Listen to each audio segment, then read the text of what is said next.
विधान परिषदेवर निवडून आलेल्या 11 सदस्यांचा आज विधान भवनामध्ये शपथविधी सोहळा। उपसभापती नीलम गोरेंच्या उपस्थितीमध्ये होणार शपथविधी। जरांगे, भुजबळ आणि हाकेंना एकत्र बसून सामूहिक निर्णय घ्या। मराठा आरक्षणाच्या संदर्भात शरद पवारांचा सरकारला सल्ला।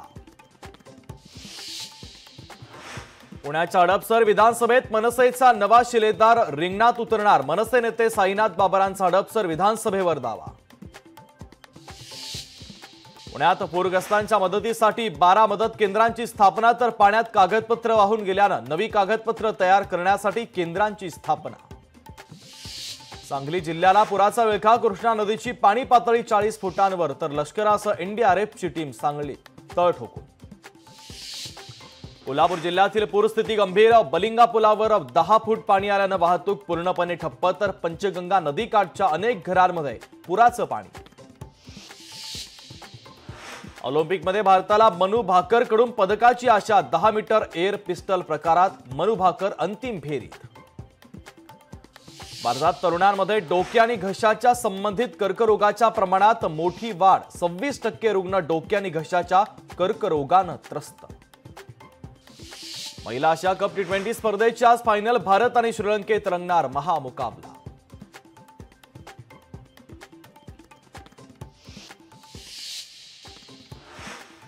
निवडणूक निधीवरून बहुजन समाज पक्षामध्ये संघर्ष। पक्षाला मिळालेला निधी परस्पर हडप केल्याप्रकरणी प्रमुख पदाधिकाऱ्यांवर कारवाई केल्याची माहिती।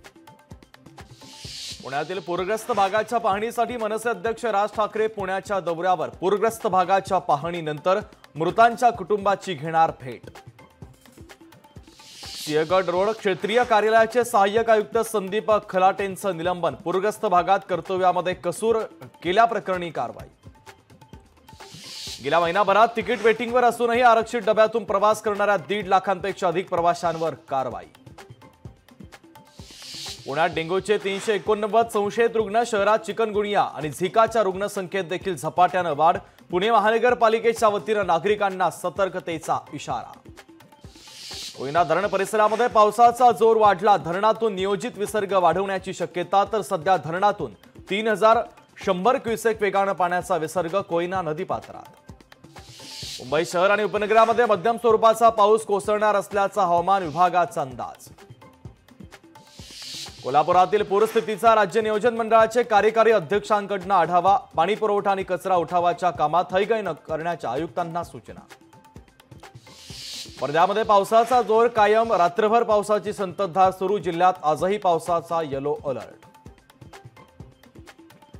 बीडमधील परळी तालुक्यामध्ये नागापूर धरण 85% भरलं। परळी तालुक्यात वार्षिक सरासरीच्या तुलनेत 61% पाऊस। वर्ध्यामध्ये 13 लाखांचा अवैध दारूसाठा जप्त करण्यात यश। अमरावतीतून वर्ध्यामध्ये अवैधरित्या दारूची वाहतूक होत असल्याचा प्रकार। नांदेड शहरातून एलसीबीच्या पथकाकडून 65 किलो गांजा जप्त, तर गांजा तस्करी प्रकरणी 4 आरोपींना अटक। कोल्हापुरातील पूरग्रस्त भागाची खासदार धनंजय महाडिकांनी केली पाहणी। पूरग्रस्तांना आवश्यक सोयी सुविधा पुरवण्याच्या खासदार महाडिकांच्या मनपा प्रशासनाला सूचना।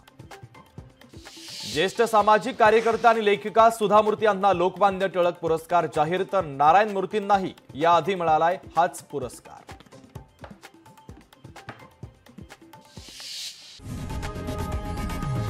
लोकशाही मराठी ऐका, पहा, जागरूक रहा।